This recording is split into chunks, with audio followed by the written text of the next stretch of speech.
if you're paying attention, you can hear how like law of attraction plays its way throughout your life. If you really sit down and look at how the strings of your life interconnect, like even as I'm telling this story, it's just like, wow, one thing really just leads to another. There's my water.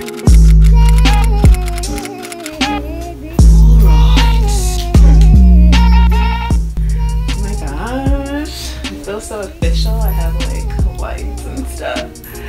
Oh. Hi guys, I'm Shakara. For those of you who are new here, those of you who aren't new here, hello again. I'm back. Every time I sit down to do a live video on like Instagram, and when I used to do Periscope sometimes, regardless of what the topic was, like we could be talking about yoni eggs, we could be talking about moon rituals, whatever it is, the conversation would always at some point, because of questions coming in, become how did I start this business. Plus, I know I've said in a few videos, like, and I say it in my captions and stuff a lot on Instagram, like start where you are. It's about taking what you have and being able to bring your entire idea about knowing that the resources are already around you, and as you go, they're going to continue to come. So I want to tell you I want to tell you my story about starting where I was and how this whole thing came about, because Nirvana Wild is kind of like a whole divine accident. And again, if you don't know what Nirvana Wild is, that's my business.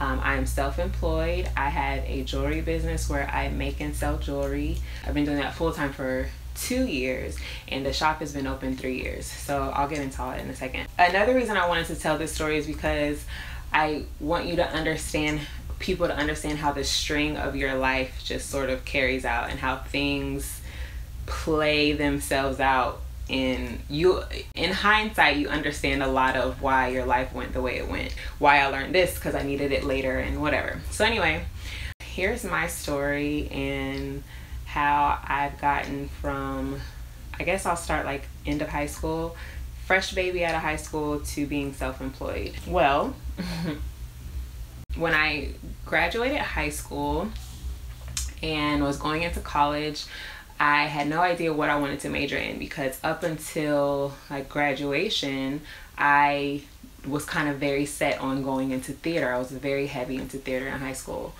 So I didn't like check on the auditions and all that sort of thing. So I just didn't get serious enough about it. And so my mom was like, if you were really serious about majoring in theater, like you would have had these ducks in a row. So I was like, eh. So I just chose something that I knew I could do until I figured out what I wanted. My first major, because I did have a few majors, was English or just something, literature.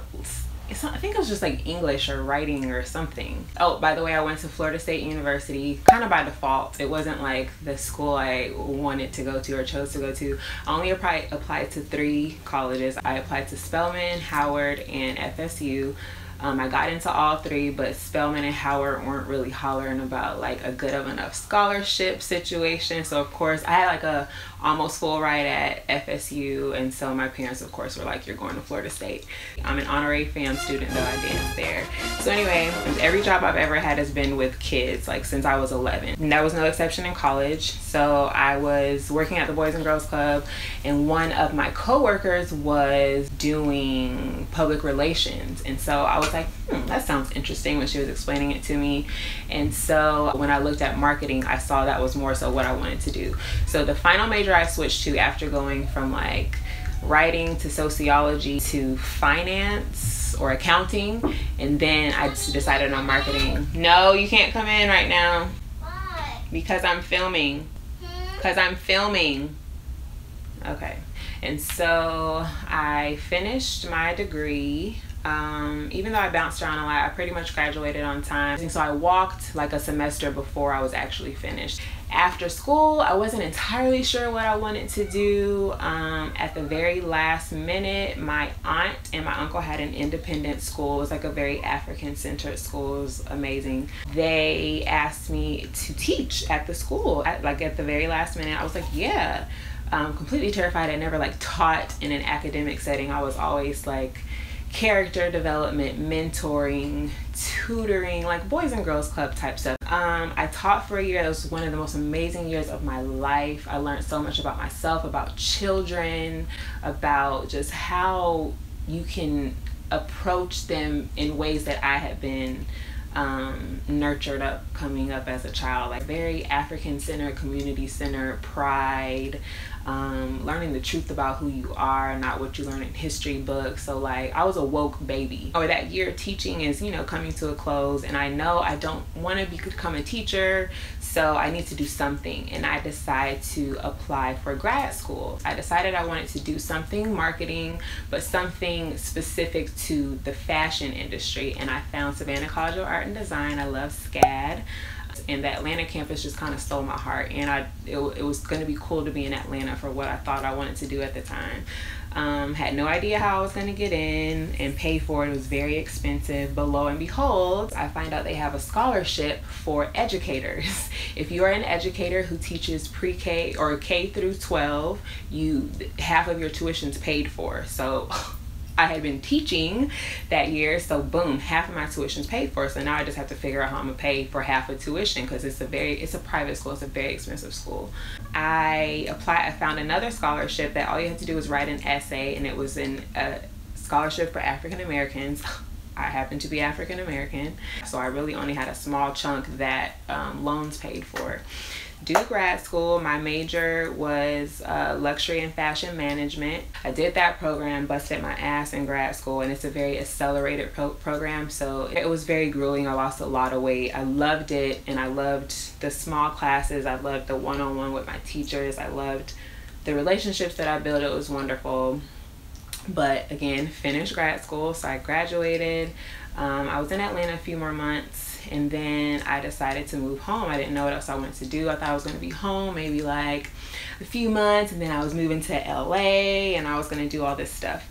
So I was just very surprised not to be finding job opportunities that were appropriate for someone who had just gotten a graduate degree. So a roommate, when I was in Atlanta, had worked this program. It's like this summer intensive for students, and they have a lot of different ones, but the one she was working was for high school students who knew they wanted to be in the medical profession. And I was like, that sounds cool. It was a beautiful program, and it gave me all of these ideas for just stuff I wanted to do in a program that I wanted to run, and like stuff I wanted to do with kids. And it kind of solidified that even though I just had this marketing degree, like children have always been my passion, and I just work so well with kids, and I love kids, and they really respect me, and I really form really deep relationships with youth.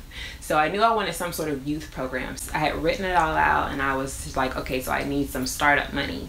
I worked the summer in DC. That's where the program I was working was. I worked a few sessions in DC, and then I worked a session or two in Houston. A few months after I got back from working in DC and working in Houston, I got pregnant by someone I had no intention of like spending my life with. It was just someone I was, just kind of chummy with for a little while before I left for DC, and we just, kept in touch that summer, and we were just being reckless and never planned to have a baby with that person.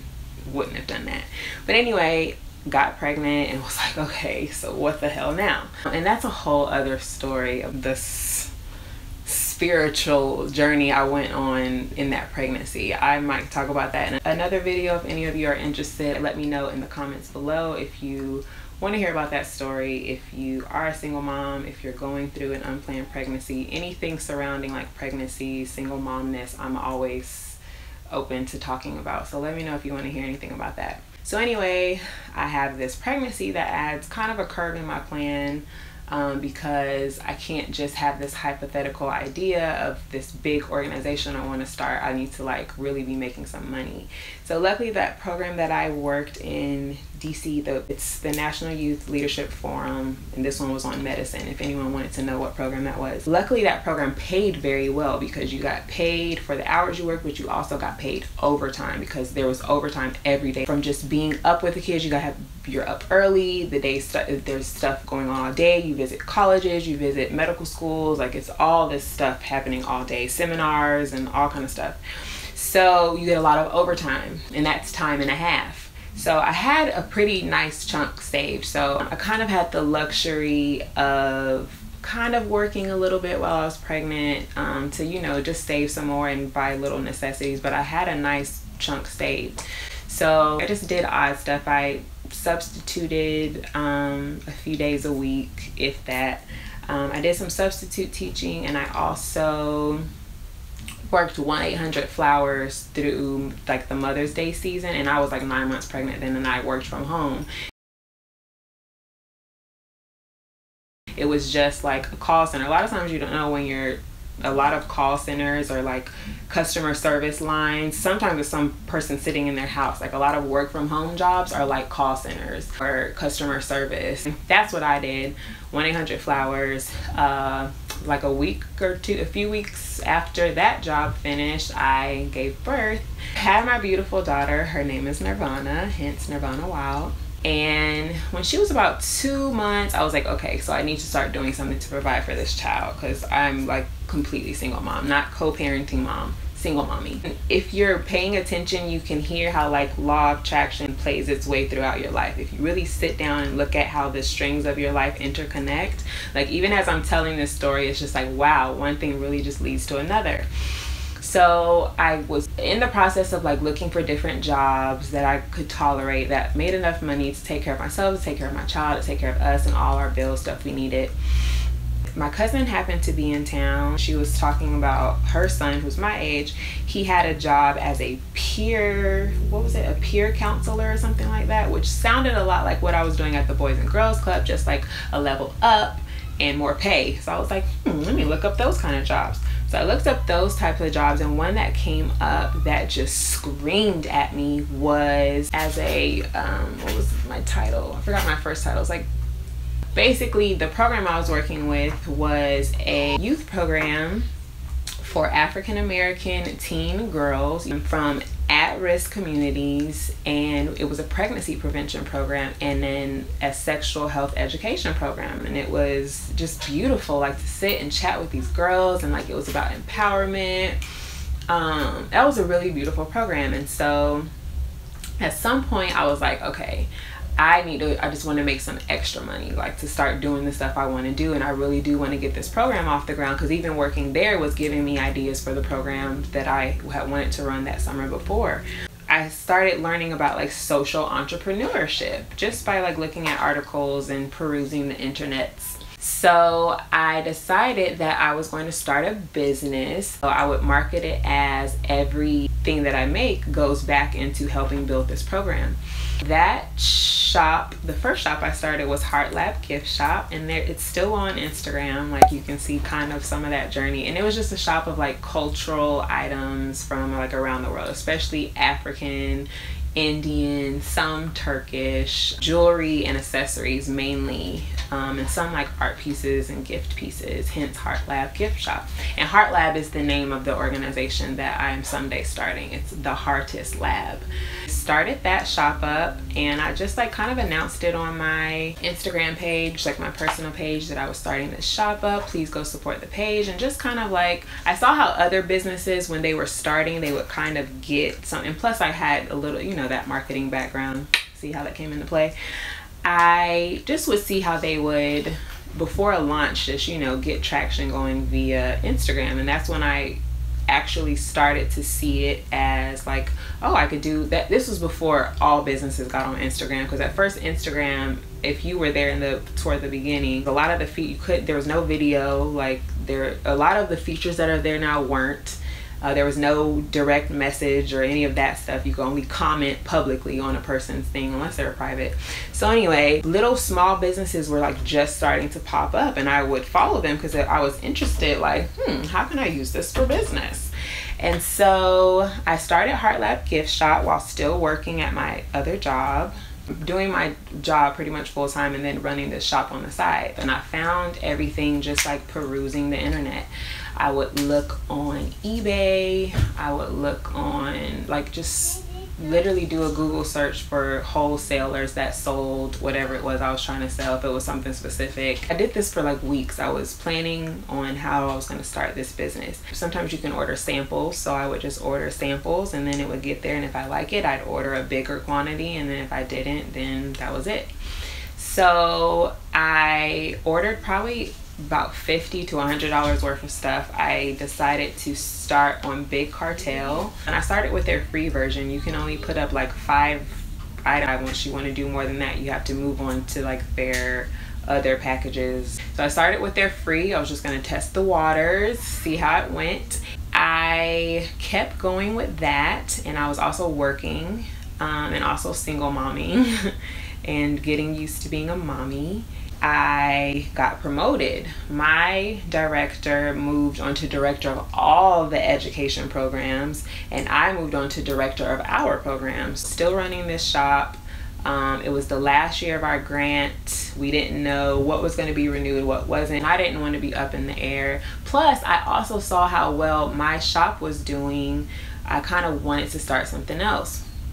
So to test the waters, I started hand making again, and I think I had like fake gauges that I made and some rings. I think those are the two. And I think I had some necklaces too. I had a few necklaces I was making. I tested the waters with those. Those did pretty well, and I was like, I maybe should start a second shop, a shop that makes me money, not just money for this organization, but like money that I pocket, that me and Nirvana do stuff with. So another question I get sometimes is, how did I even learn to make jewelry?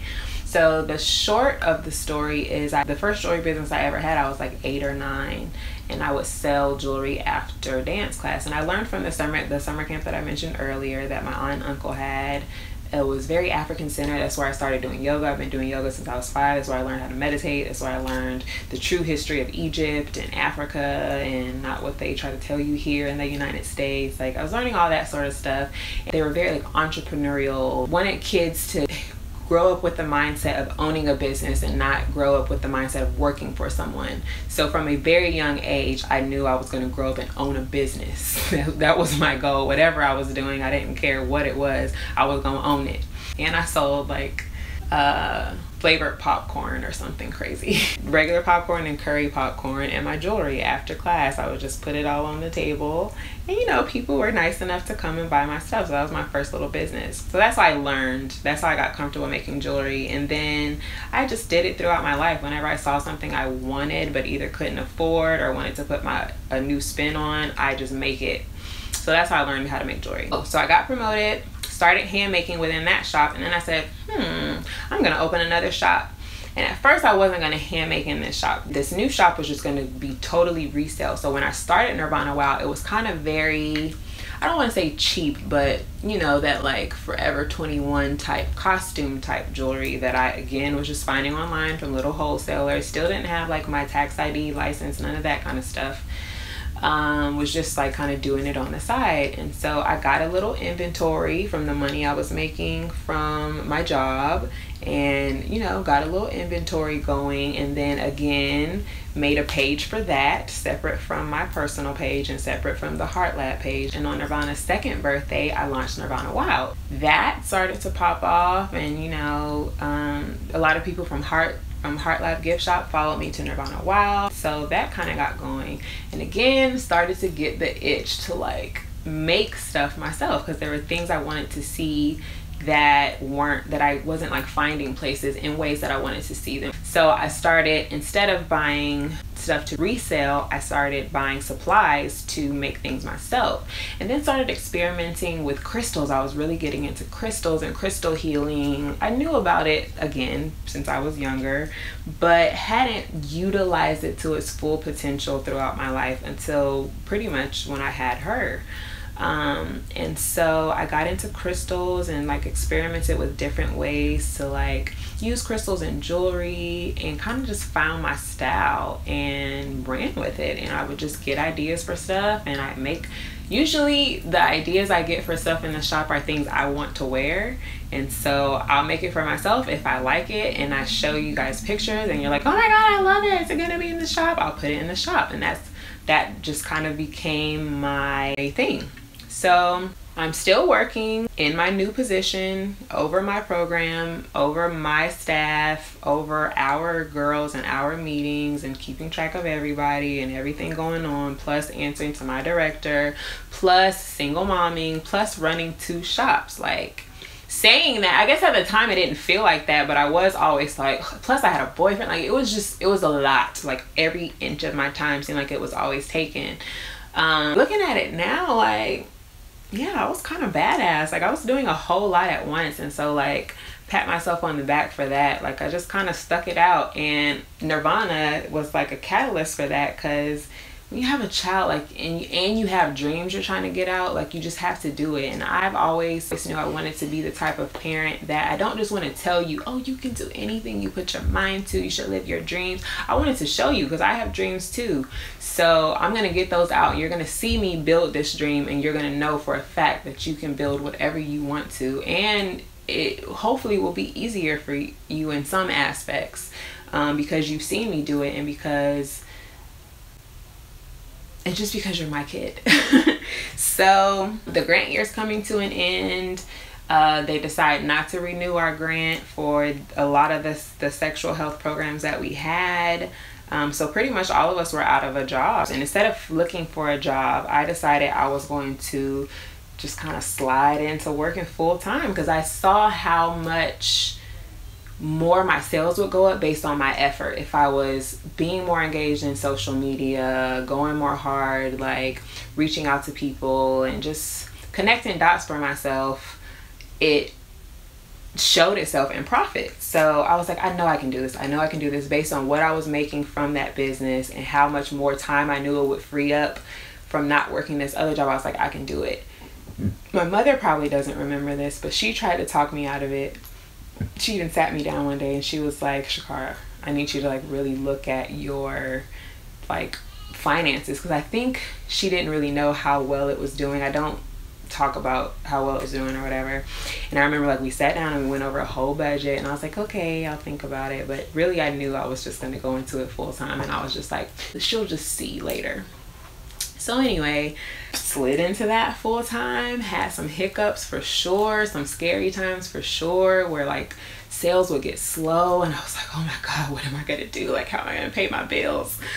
But you know, you have to kind of stick that out in the beginning. So I definitely don't suggest to anyone to just pour your life savings into it or just jump without a plan. Like, just kind of start something to the side. And if you want more tips about how to start, like ideas about how to start, I'm doing a part 2 of this, and I'll break down ways that you can start from 3 different business type models depending on what you want to do, and you'll see what I'm talking about if you watch part 2 of that coming up in a few days. Yeah, and so I've kind of just used all of the social media resources. I'm always researching social media, and it's free. That's why it's like one of the best tools ever for business owners, and I'm still learning. So that's how I started Nirvana Wild. That's how I kind of got to where I am now. I've just kept it growing. I use influencers from time to time. Sometimes it's from me reaching out, but a lot of times it's just organic. I just kind of, like I said, people approach me sometimes and I'm like, yes, I love you. Like, a lot of people who I loved before I even got into my businesses, people who are kind of known in the social media circuit,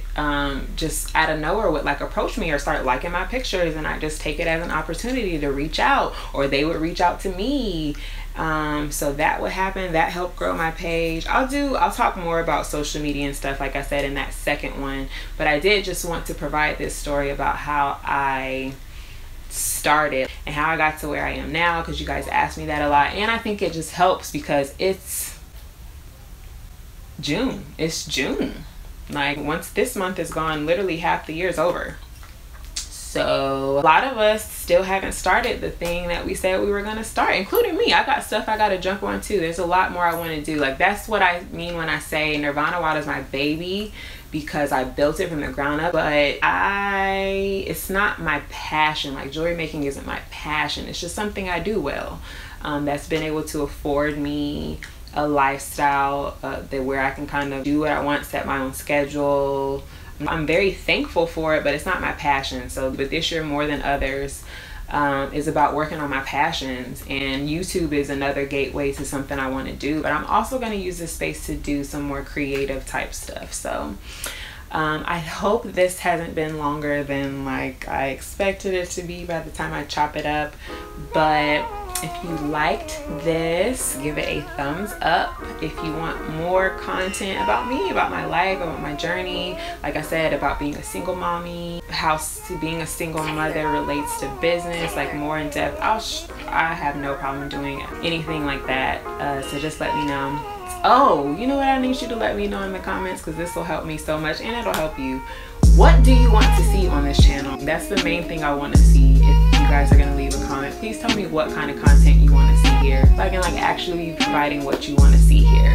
Follow me on my social media. My business page is Nirvana Wild. My personal page is Zuluisms. And yeah, share this video, like, subscribe, hit that notification bell, all those good things, and find your light. That's so corny. I'll see y'all in the next one. Bye. If I had like lipstick or some shit in my teeth the whole time, that's gonna piss me off. Okay.